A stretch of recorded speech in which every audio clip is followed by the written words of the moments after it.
boys and girls. Welcome back to the table. Before we talk about this week's story, let's play a quick word unscramble. See if you can unscramble these words on the screen with 10 seconds.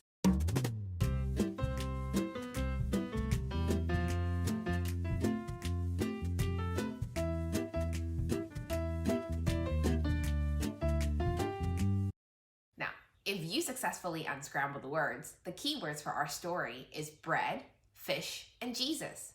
Bread comes up a lot in the Bible. Now, when I say bread and fish, what story can you think of? Well, of course, it's Jesus feeding the 5,000. Now, in fact, most people remember the story of Jesus feeding the 5,000 people more than they remember this story that we're going to talk about today. Jesus not only fed the 5,000, he also fed 4,000 other people. Let's take a read. If you have a Bible, flip to Matthew chapter 15, verse 29.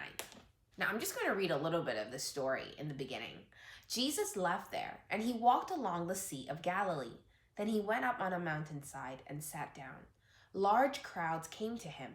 They brought blind people and those who couldn't walk. They also brought sick people, those who couldn't speak, and many others. They laid them at his feet, and he healed them. The people were amazed. Those who couldn't speak were speaking. Those who were feeling sick were made well. And those who were not able to walk were walking. And those who were blind could see. So the people praised the God of Israel. So Jesus is like a really amazing doctor. He went around and he healed all those who were sick. Now, was that just it? No. Jesus had compassion for the people. He didn't just want to do a good thing and then be praised for it. He really cared about the people that were different, and he knew of their needs. Now, the problem came. The people were with Jesus for 3 days and 3 nights, all on the desert. They were hungry, and there was no food around. They didn't have any restaurants nearby or just hop into their car and drive home and cook some dinner. So Jesus asked the disciples to get them food. The disciples were shocked. This is really odd. Jesus, how can you ask us to get enough bread for 4,000 people? Let's take a read. Verse 34. Jesus asked, "How many loaves do you have?" 7, they replied, "and a few small fish." Jesus told the crowd to sit down on the ground. He took the 7 loaves and the fish and gave thanks. Then he broke them and gave them to the disciples, and the disciples passed them out to the people. All of them ate and were satisfied. After that, the disciples picked up 7 baskets of leftover pieces. The number of men who ate was 4,000. Women and children also ate. Did you just read what I read? Jesus turned the impossible into possible.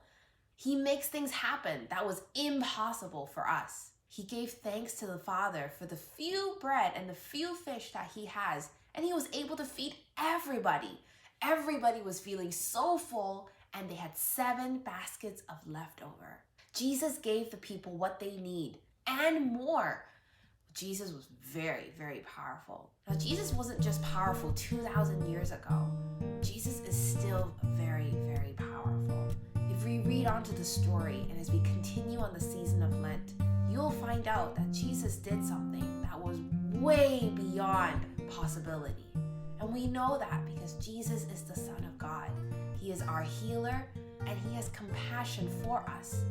So I want to encourage you today, when something super duper hard is happening, or when you just think that there is no way that things are going to get better, that it's impossible to do, just remember, Jesus turns the impossible into possible, and he cares very much for you and me. Well, it's great seeing you this week at the table. I'll see you next week.